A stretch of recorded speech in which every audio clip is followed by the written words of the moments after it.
जय माता दी, जय माता दी। आज माता रानी तीसरा दिन हो गया चंद्र घंटा का। आज दूसरा पाठ सप्तशती के करेगा। जय माता दी, जय माता दी सभी यूट्यूब फैमिली को। माता रानी के आशीर्वाद आप सबके ऊपर हमेशा बना रहे। आप लोग स्वस्थ रहे, मस्त रहे। माता का सप्तशती पाठ कर रही हूँ।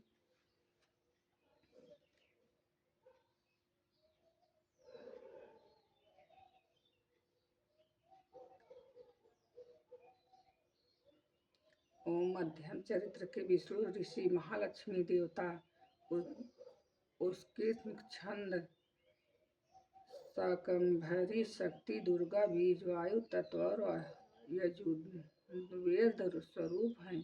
श्री महालक्ष्मी की प्रसन्नता के लिए मध्यम चरित्र के पाठ में इनका विनियोग है। मैं कमल के आसन पर बैठी हुई प्रसन्न मुख वाली महिषासुर मर्दिनी भगवती महालक्ष्मी का भजन करता हूँ, जो अपने हाथों में अक्षमाला, फरसा, गदा, बाण, वज्र, खड्ग, धनुष, कुंडिका, दंड, शक्ति, खड़ग, ढाल, शंख, गदा, मधुपात्र, शूल, पाश और चक्र धारण करती हैं। ऋषि कहते हैं, पूर्व काल में देवताओं और असुरों में पूरे 100 वर्षों तक घोर संग्राम हुआ था। उसके असुरों का स्वामी महिषासुर था और देवताओं के नायक इंद्र थे। उस युद्ध में देवताओं की सेना महाबली असुरों से परास्त हो गई।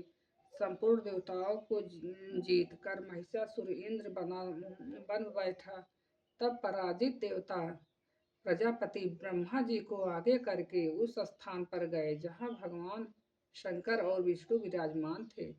देवताओं ने महिषासुर के पराक्रम तथा अपनी पराजय का यथावत वृत्तांत उन दोनों देवस्वरों से विस्तार पूर्वक कह सुनाया। वे बोले, भगवान महिषासुर सूर्य, इंद्र, अग्नि, वायु, चंद्रमा, यम, वरुण तथा अन्य देवताओं के भी अधिकार छीनकर स्वयं ही सबका अधिष्ठाता बना बैठा है। उस दुरात्मा महर्षि महिष ने समस्त देवताओं को स्वर्ग से निकाल दिया है। अब वे मनुष्यों की भांति पृथ्वी पर विचरते हैं।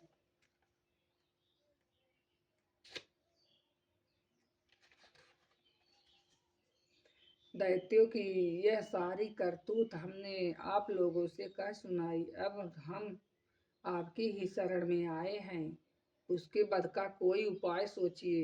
इस प्रकार देवताओं के वचन सुनकर भगवान विष्णु और शिव ने दैत्यों पर बड़ा क्रोध किया। उनकी भौं तन गई और मुंह टेढ़ा हो गया। तब अत्यंत कोप में भरे हुए चक्रपाण श्री विष्णु ने के मुख से एक महान तेज प्रकट हुआ। इसी प्रकार ब्रह्मा, शंकर तथा इंद्र आदि अन्य देवताओं के शरीर से भी बड़ा भारी तेज निकला। वह सब निकलकर एक हो गया। महान तेज का वह पुंज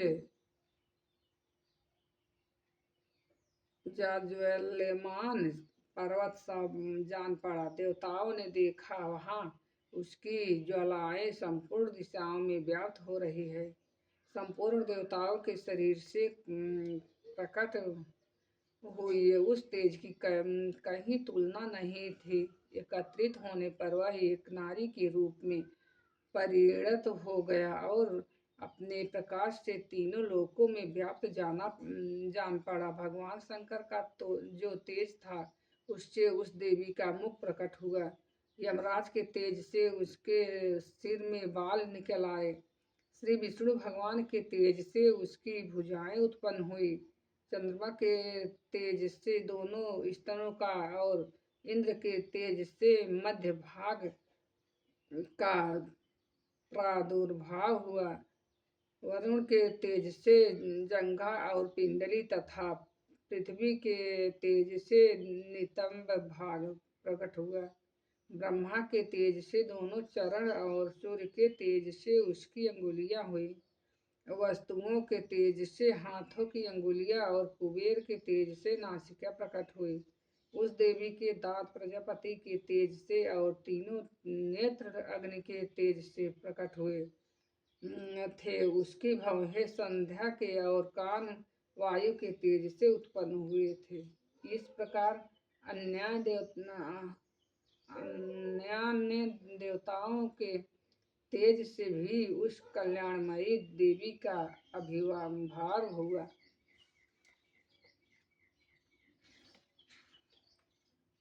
तदंतर समस्त देवताओं के तेज पुंज से प्रकट हुई देवी को देखकर महिषासुर के सताए हुए देवता बहुत प्रसन्न हुए। पिनाकधारी भगवान शंकर ने अपने शूल से एक शूल निकालकर उन्हें दिया। फिर भगवान विष्णु ने भी अपने चक्र से चक्र उत्पन्न करके भगवती को प्रकट अर्पण किया। वरुण ने भी शंख भेंट किया। अग्नि ने उन्हें शक्ति दी और वायु ने धनुष तथा बाण से भरे हुए 2 तरकस प्रदान किए। सहस्त्र नेत्रों वाले देवराज इंद्र ने अपने वज्र से वज्र उत्पन्न करके दिया और ऐरावत हाथी से उतारकर 1 घंटा भी प्रदान किया। यमराज ने काल दंड से दंड, वरुण ने पास, प्रजापति ने स्फटिका छकी माला तथा ब्रह्मा जी ने मंडूल भेंट किया। सूर्य ने देवी के समस्त रोम कूपों में अपनी किरणों का तेज भर दिया।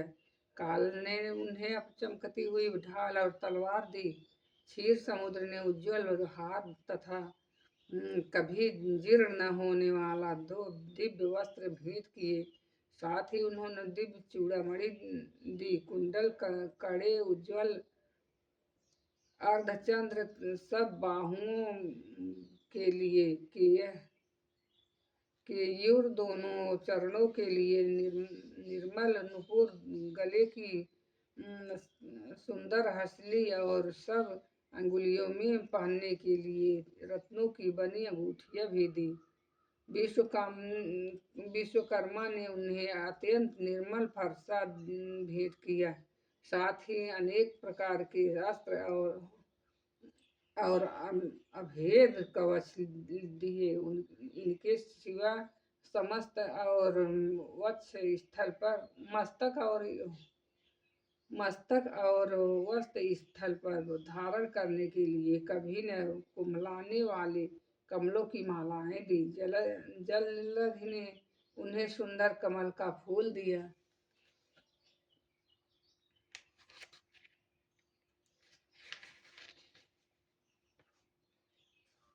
सुंदर फूल का भेंट दिया। हिमालय ने सवारी के लिए सिंह तथा भांति भांति के रत्न समर्पित किए। धनाध्यक्ष कुबेर ने मधु से भरा पात्र दिया तथा संपूर्ण नागों के राजा शेष ने जो इष्ट पृथ्वी को धारण करते हैं उन्हें बहुमूल्य मणियों से विभूषित नागहार भेंट किया। इसी प्रकार अन्य देवताओं ने भी आभूषण और वस्त्र शंख देकर देवी का सम्मान किया। तत्पश्चात उन्होंने बारंबार अट्टहास पूर्वक उच्च स्वर से गर्जना की। उनके भयंकर नाद से संपूर्ण आकाश गूंज उठा। देवी का वह अत्यंत उच्च स्वर से किया हुआ सिंहनाद कहीं समा न सका। आकाश उसके सामने लघु प्रतीत होने लगा। उसके बड़े जोर की प्रतिध्वनि हुई जिससे संपूर्ण विश्व में हलचल मच गई और समुद्र कांप उठे। पृथ्वी डोलने लगी और समस्त पर्वत हिलने लगे। उस समय देवताओं ने अत्यंत प्रसन्नता के साथ सिंहवासिनी भवानी से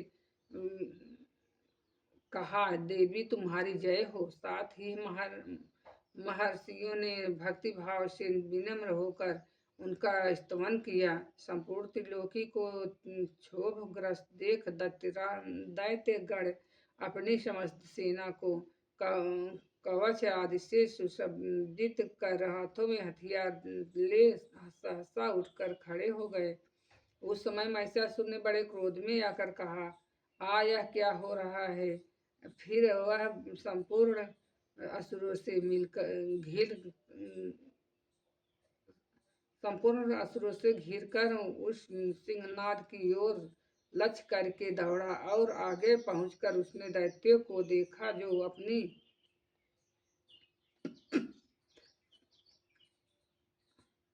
पहुंचकर उसने देवी को देखा जो अपनी प्रभा से तीनों लोकों को प्रकाशित कर रही थी। उनके चरणों के भार से पृथ्वी दबी जा रही थी। माथे से के मुकुट से आकाश में रेखा सी खींच रही थी तथा वे अपने धनुष की टंकार से सातों पातालों को तुच्छ तुभ तुभ किए देती थी। देवी अपनी हजारों भुजाओं से संपूर्ण दिशाओं को आच्छादित करके खड़ी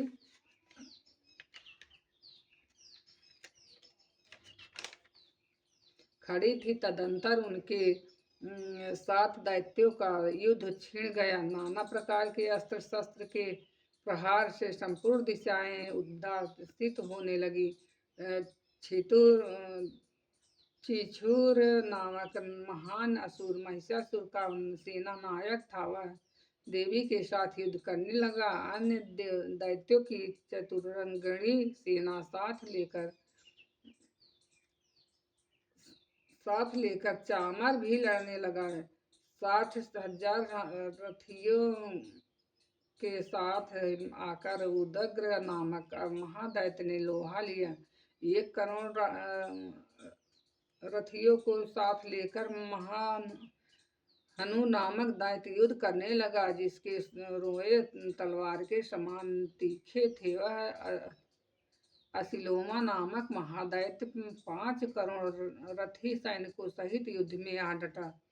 60 लाख रथियों से घिरा हुआ बासकल नामक दैत्य भी उस युद्ध भूमि में लड़ने लगा।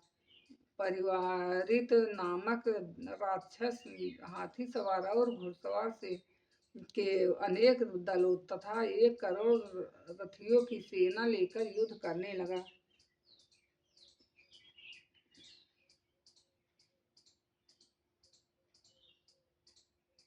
इनके अतिरिक्त और भी हजारों महादैत्य रथ, हाथी और घोड़ों की सेना साथ लेकर वहां देवी के साथ युद्ध करने लगे।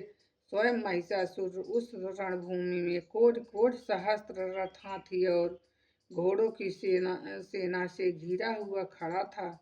वे दैत्य देवी के साथ तोमर, भिंदीपाल, शक्ति, मूसल, खड़ग, परश और 35 आदि अस्त्र शस्त्रों का प्रहार करते हुए युद्ध कर रहे थे। कुछ दैत्यों ने उन पर शक्ति का प्रहार किया, कुछ लोगों ने पास फेंके तथा कुछ दूसरे दैत्यों ने खड़ग प्रहार करके देवी को मार डालने का उद्योग किया। देवी ने भी क्रोध में भरकर खेल खेल में ही अपने अस्त्र शस्त्रों की वर्षा करके दैत्यों के वे समस्त अस्त्र शस्त्र काट डाले। उनके मुख पर परिश्रम या थकावट, रक्तचाप मात्र भी चिन्ह नहीं था। देवता और ऋषि उनकी स्तुति करते थे और वे भगवती परमेश्वरी दैत्यों के शरीरों पर अस्त्र शस्त्रों की वर्षा करती रही। देवी का वाहन सिंह भी क्रोध में भरकर गर्दन के बालों को हिलाता हुआ असुरों की सेना में इस प्रकार विचरने लगा, मानो वनों में दावानल फैल रहा हो। रणभूमि में दैत्यों के साथ युद्ध करती हुई अंबिका देवी ने जितने निश्वास श्वास छोड़े वे सभी तत्काल सैकड़ों हजारों गणों के रूप में प्रकट हो गए और परश, भिंदीपाल, खड़ग तथा 35 आदि अस्त्रों द्वारा असुरों का सामना करने लगे। देवी की शक्ति से बड़े हुए वे गण असुरों का नाश करते हुए नगाड़ा और शंख आदि बाजे बजने लगे। उस संग्राम महोत्सव में कितने ही गण मृदंग बजा रहे थे। तदंतर देवी ने त्रिशूल से, गदा से, शक्ति की वर्षा से और खड्ग आदि से सैकड़ों दैत्यों का वो संहार कर डाला। कितनों को घंटे के भयंकर नाद से मूर्छित करके मार गिराया। बहुतेरे दैत्यों को पास से बांधकर धरती पर पटका। कितने ही दैत्य उनकी तीखी तलवार की मार से दो दो टुकड़े हो गए। कितने ही गदा की चोट से घायल हो धरती पर सो गए। कितने ही मूसल की मार से अत्यंत आहत होकर रक्त वमन करने लगे। कुछ दैत्य शूल से छाती फट जाने के कारण पृथ्वी पर ढेर हो गए। उस रणांगण में बाण समूहों की दृष्टि से कितने ही असुरों की कमर टूट गई। बाज की तरह झपटने वाले देवी पीड़क दैत्यगण अपने प्राणों से हाथ धोने लगे। किन्हीं की ये बाहें छिन्न भिन्न हो गई, कितनों की गर्दनें कट गई।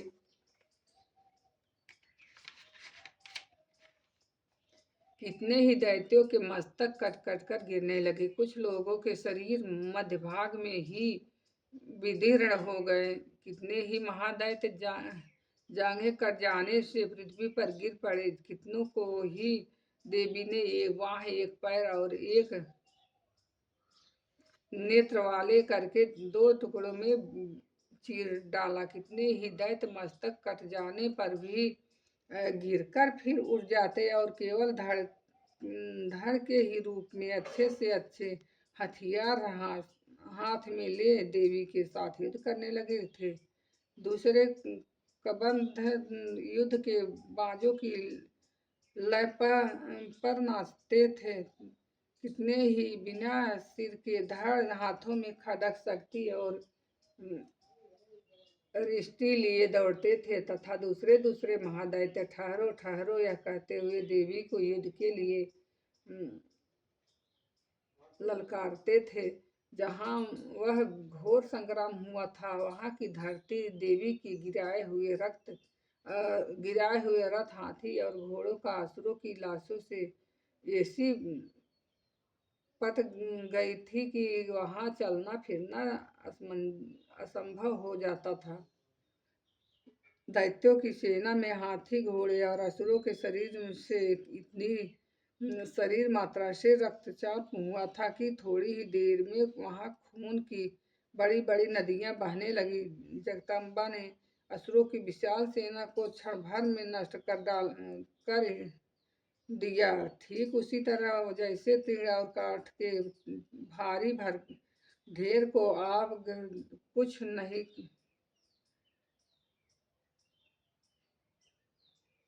कुछ ही क्षणों में भस्म कर देती है और वह सिंह भी गर्दन के बालों को उसके प्राण चुने लेता था। वहाँ देवी के गणों ने भी उन